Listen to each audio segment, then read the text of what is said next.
Seguimos en Onda Verde y estamos con Nahuel Guadagnoli. Él es médico coordinador de internación de Pilares, la clínica Pilares, de gran trayectoria en la ciudad, en las cuestiones de rehabilitación. Es cardiólogo, intensivista. Y estamos con con este día, ¿no? Este 29 de octubre, que es el Día Internacional del ACV. Y es algo que escuchamos comúnmente, todos hemos tenido algún contacto o alguien que le puede haber sucedido esto, y vamos a conocer un poco más, y para eso, bueno, obviamente está Nahuel. ¿Cómo estás, Nahuel? Bueno, muchas gracias por atendernos, bienvenido. Gracias Gustavo por contactarnos. Bueno, ¿por qué es el Día Mundial del ACV? Y ponernos un poquito en tema de qué se trata esto. Bueno, todos los 29 de octubre, desde el 2008, la Organización Mundial de la Salud, la famosa OMS, de alguna manera lo que quiso hacer es poner un día para poder concientizar. O sea, no hay un hito en esto, en el 29 de octubre, sino que es un día en el cual los que estamos vinculados a la atención del paciente, ya sea la parte de neurología, los especialistas en esto, y los intensivistas que vemos la etapa aguda, y ahora, como mencionaste, en la clínica de neurorehabilitación en Pilares, en la parte de rehabilitación, de alguna manera, como nos da la oportunidad vos, estamos en el lugar de concientizar en la atención en primera instancia y en la prevención también de este episodio. Con lo cual, fue una fecha que se puso como para poder darle a la comunidad una serie de definiciones y poder todos los años, de alguna manera, recordarle a la población de esta enfermedad, que por momentos muchos coincidimos de que estamos hablando de una especie de epidemia, y que por eso es muy importante poder tener este tipo de vínculos con la población y la comunidad en general. Es muy común escuchar que, bueno, tuvo una ACV y después, obviamente, este accidente cerebrovascular trae algunas consecuencias. Otros, bueno, lamentablemente, depende de la gravedad, no tienen los mejores finales, pero digo, hay posibilidad de detección temprana. ¿Qué tenemos que tener en cuenta? Totalmente, creo que esa es la primera y más importante de todas las preguntas y lo que uno pueda transmitir, digamos, ¿no? La pregunta es, ¿se puede prevenir? La respuesta es absolutamente sí, Mira. y son cosas tan sencillas, por eso es tan importante el conocimiento de la comunidad y la población, ¿no? Porque el accidente, el ataque cerebrovascular, como nos gusta llamar a algunos, no discrimina, y entonces no es, tengo 50 años y me puede pasar, no, yo soy joven, tengo 40, y es muy sencillo poder, como bien decís, ¿cómo hago para prevenirlo? ¿Cómo hago para detectarlo temprano, ¿no? Conocer la presión arterial, saber si tenemos algún tipo de trastorno en nuestra frecuencia cardíaca, que es arritmias. Por supuesto, si fumamos, dejar de hacerlo lo más pronto posible. Saber si nuestro colesterol es normal o está alterado. Por supuesto, si sos diabético, tener una serie de instrucciones que van mucho más allá, hacer ejercicio, las medidas higiénico-dietéticas, todo lo vinculado a lo que es la alimentación nuestra, los ejercicios, ¿no? Todo eso hace que uno pueda prevenir, digamos, y poder evitar el riesgo. La medicina no es una ciencia exacta, es una ciencia más de probabilidades. Entonces, ese factor de riesgo, ese colesterol alto, el hábito tabáquico, la hipertensión, la diabetes, son factores de riesgo. Eso quiere decir que si tomamos dos personas de 50 años, aquel paciente que tenga estos factores de riesgo tiene aumentada la probabilidad de que le ocurra un evento, como por ejemplo un ataque cerebrovascular, una ACV. Aquel paciente que no lo tiene, la pregunta es, ¿está totalmente protegido de no tener ninguna ACV? No, la respuesta es no, digamos, ¿no? Justamente porque no hay certezas en esto. Pero por supuesto, si aumentamos la probabilidad, vamos a tener más chance de tener esta enfermedad tan compleja desde un montón de aspectos, ¿no? Y hay pacientes que son más propensos, hay determinadas características que nos pueden también dar, dentro de la particularidad de cada persona, algún indicio de que puede suceder. Sí, tal cual. Yo creo que ahí tendríamos que como discriminar dos potenciales escenarios, ¿no? Uno es un poco lo que te acabo de decir, que es cuál es el paciente de mayor riesgo, que son estos factores de riesgo, ¿no? Pero el otro escenario, que es un poco dirigida a las dos preguntas, es ¿Cómo lo puedo detectar? Y ahí está la clave de esta concientización que promueve, digamos, la Organización Mundial de la Salud, porque esto es muy similar, me ha tocado dar capacitaciones en RCP, ¿no? Es decir, si yo sé hacer RCP, si vos sabés hacer RCP o cualquier persona puede hacer RCP, probablemente no sea tan importante para él, sino que es importante para la población, para la comunidad, aquel que en el banco, en la cancha de fútbol, en el kiosco, en el trabajo, en cualquier lugar pueda tener un evento. Esto es exactamente lo mismo. Si tenemos la capacidad de poder descubrir aquel familiar, aquel amigo, aquel vecino que está teniendo algo que puede llamar una atención y poder disparar rápidamente a un sistema de emergencia, probablemente le estemos salvando la vida. ¿Y qué son esas cosas también? De nuevo, cosas muy sencillas. Básicamente, esa paciente, esa persona que conocemos, paciente uno le sale, no como médico, alguna debilidad en la cara, en el brazo, en la pierna, alguna dificultad que vemos que está teniendo para caminar, cefalea, dolor de cabeza, que esa persona nunca dijo que le dolía la cabeza y de repente le empieza a doler la cabeza, algún tipo de trastorno visual que no pueda ver de la mejor manera, ni hablar de cuestiones de confusión, ¿no? Los síndromes confusionales son enormes, desorientaciones, algún tipo de cuestiones de dificultad para entender lo que dicen o lo que hablan. Todas esas son llamadas de alerta. Sin ninguna duda, Gustavo, cuanto antes podamos descubrir esto, sin ninguna duda, mejor le va a ir en el pronóstico a nuestro paciente, ¿no? Nahuel, vos hablabas de presión alta, ¿no? Uno de los factores que... ¿En cuánto influye la locura que vivimos como sociedad en cuanto a la presión alta y en un posible desencadenamiento de un ACV? Bueno, el estrés es la patología del siglo XX, ¿no? El Sin bajar el ninguna cambio duda. va. Sin ninguna duda, y yo siempre digo que es de las más difíciles para controlar, porque es como cuando uno le dicen, no te pongas nervioso, no hay un botón para eso, ojalá pudiéramos hacerlo. Es un ejercicio, es algo que todos nosotros tenemos que practicar todos los días, porque no es algo que uno pueda de repente no ponerse nervioso, no estresarse por su trabajo, no estresarse por las cuestiones económicas que venimos viviendo hace muchísimos años en Argentina. No hay una fórmula mágica. La pregunta es, ¿afecta a este tipo de enfermedades? La respuesta es absolutamente sí. Sin ninguna duda vivimos cuestiones muy aceleradas. Hoy a mí me ha tocado estar de los dos lados. He estado muchos años dirigiendo una terapia intensiva, ahora estoy coordinando la parte de rehabilitación, que son dos etapas completamente diferentes, pero muy complementarias.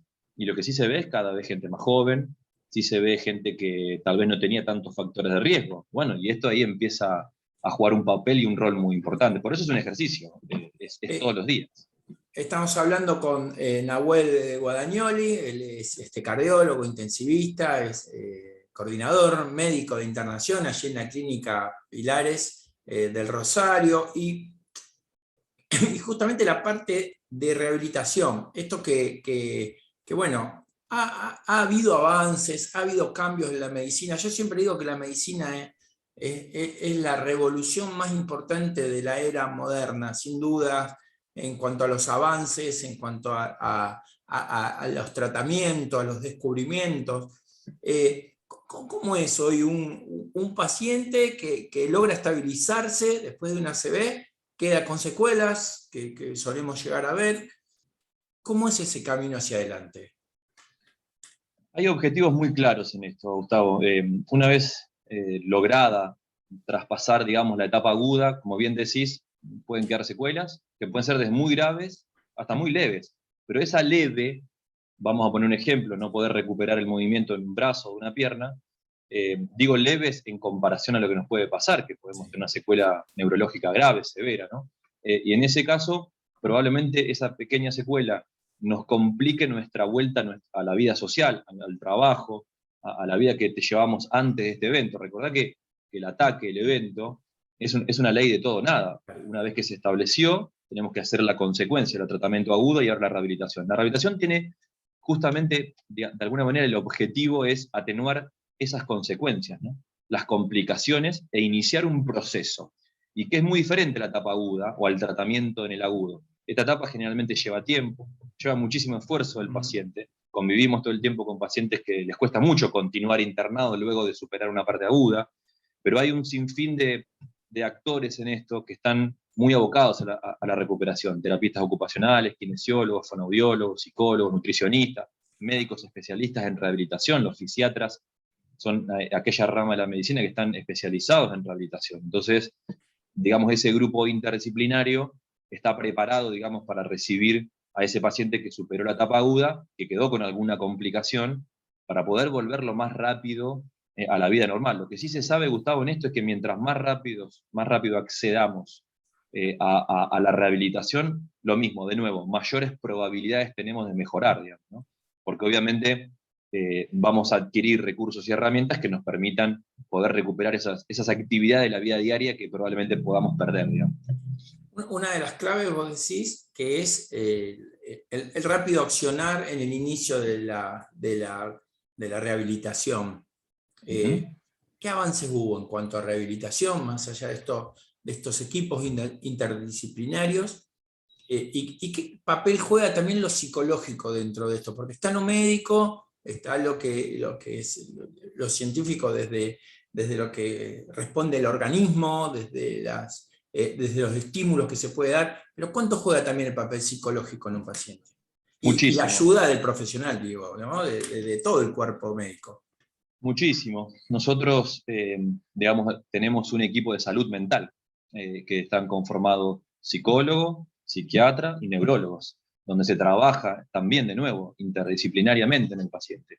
La parte anímica, es demasiado general decir psicológico, ¿no? Claro. Lo anímico, lo emocional de cada paciente es sumamente importante. Yo siempre cuento una historia en cuanto a este vínculo que a mí me marcó mucho en la carrera, en mis inicios en la cardiología, cuando yo apenas entré a hacer la residencia, en la habitación 1 había un paciente de 50 años que se iba a operar del corazón. Y en la habitación 2 había un paciente de 50 años que se iba a operar del corazón. Se operaban un lunes y un martes. El de la habitación 1, una actitud enorme con la vida, para adelante, yo voy a salir, me voy a ir. El 2, apenas entré, estaba tapado hasta acá, con muchos miedos, con muchos temores por la muerte, con muchas cuestiones personales que no van al caso. El paciente 1 se fue a los 5 días a la casa y el paciente 2 estuvo 3 meses internado. Por suerte, los dos se fueron bien. Digo, esto no es que se repite todo el tiempo, ¿no? Por supuesto, como voy a volver a decir, la cuestión no es una cuestión de certeza al 100%, ¿no? Pero sin ninguna duda influye. Y esto es así. De nuevo, no hay una forma de un botón, digamos, que uno pueda hacer cambiar las emociones, pero el trabajo que hacen en salud mental es muy grande en la rehabilitación, es enorme. Y vos me preguntabas de cuestiones de avances. Sí. Voy a hacer algo muy puntual en cuanto a lo que son las heridas. El paciente crítico, aquel paciente que está meses, 1 o 2 meses internado en una terapia intensiva, muchas veces tiene lesiones por escaras, son famosas dentro de la terapia, son muy complejas, son casi inevitables en muchos casos porque nuestro cuerpo está acostumbrado a estar parado mucho tiempo o acostado una cantidad de tiempo con una rotación. Entonces, cuando uno en ciertos lugares, como nuestro sacro, nuestro codo, nuestra espalda, digo, o nuestros tobillos están por presión mucho tiempo, generan este tipo de lesiones. Bueno, la cámara hiperbárica, en la cual contamos con pilares, es algo que cuando uno mira los resultados de estudios de investigación, tiene una robustez metodológica. Vamos a hablar precisamente en cuanto a escaras, y uno ve los resultados también, objetivos, que también es un avance muy importante en este tipo de pacientes, porque sin duda, más allá de que no está del todo vinculado a la cuestión cognitiva o rehabilitación, sin ninguna duda influye, porque cuando uno tiene una lesión de este tipo, también influye en la evolución de los pacientes. Y el después, ¿no? Porque esto también tiene sus idas y vueltas, el después del médico, y te lo pregunto como el después, digamos, del paciente recuperado, que ves que salió adelante, que recuperó, que anímicamente lo pusieron adelante nuevamente, digamos, en la vida. Digo, como médico, ¿qué te pasa? Y esto ya va a lo personal, no tanto a lo específico de lo que es la CB y estas cuestiones en las cuales venimos conversando. Yo creo que debe ser de las primeras o de las pocas cosas más gratificantes que tiene la medicina, ¿no? Como te digo, a mí me ha tocado estar de los dos lugares. Claro. El que se va a la terapia intensiva es una sensación muy, muy gratificante. Uno se vincula mucho con las familias de los pacientes, tanto en terapia como en rehabilitación. En rehabilitación yo estoy viviendo más un vínculo con el paciente, no tanto con la familia, por supuesto, es mucho más cercano con el paciente que en terapia lo que me pasaba antes, ¿no? Pero sin ninguna duda yo siempre les digo a los pacientes o a las familias que me conocen es, cuando uno se va de su casa, deja a su hijo en su casa, su familia, y trabajás por esto, buscas el resultado obsesivamente, ¿no? O sea, a veces te chocas contra un paredón enorme, pero todos los días te tenés que resetear para encontrar ese resultado para cualquier paciente. Nosotros tenemos una forma de trabajo y es, un médico te pregunta, che, ¿le haría esto a este paciente? Yo le digo, si fuera tu mamá, ¿se lo harías? Sí, sí, bueno, hacéselo.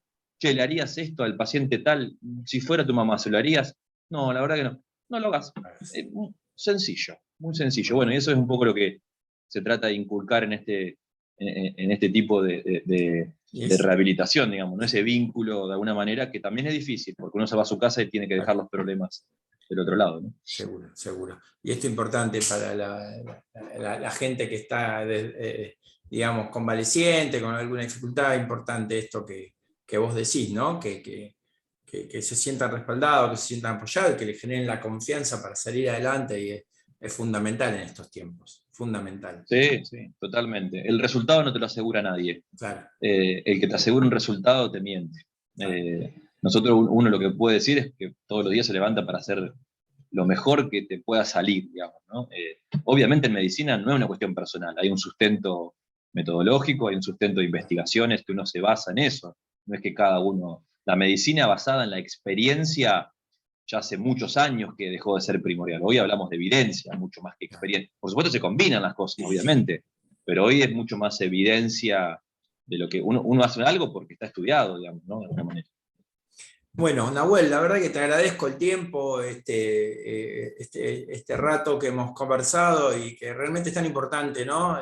Tener prevención, tener conciencia, cuidarse, tener una vida saludable. Bueno, tantas recomendaciones que nos has dejado, tanto vos como la gente de Pilares, que siempre nos acompaña permanentemente cuando tenemos dudas, cuando tenemos este tipo de situaciones, y las conversamos con los profesionales que son ustedes. Así que bueno, ya muchísimas gracias.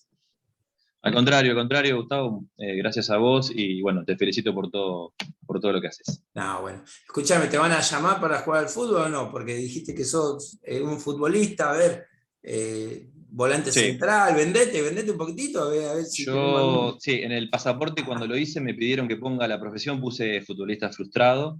No, yo soy segundo marcador central. Bueno. Yo creo que Samuel llegó a la selección porque yo en algún momento me vinculé a la medicina, más o menos la edad, por la edad que te digo.